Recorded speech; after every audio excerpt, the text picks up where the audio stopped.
ओडिशार मुख्यमंत्री भाव में नरेंद्र दामोदर दास मोदी जहाँ को दायित्व देले तांको कहले केवल आपण चौकी रे बसिबे हेले कौन सी निष्पत्ति आपण नहीं पारिबे नहीं सबो निष्पत्ति आमे दिल्ली रे नेबू एपरिकी ओडिशा विधानसभा कौन निष्पत्ति नब से निष्पत्ति मध्य दिल्ली रे नियाजिबो ओडिशा विधानसभार 146 जन विधायक निष्पत्ति नेले जे सेमानंकर दरमा बढ़िबो बिल गृहीत होईगला मुख्यमंत्री बड़ बाहवा नेले विधायक मानकु संतुष्ट करिकरी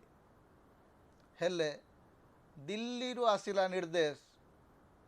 ना बंद कर ओडिशा विधानसभा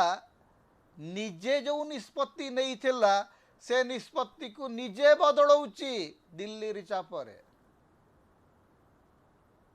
ओडिया अस्मिता ना चुली।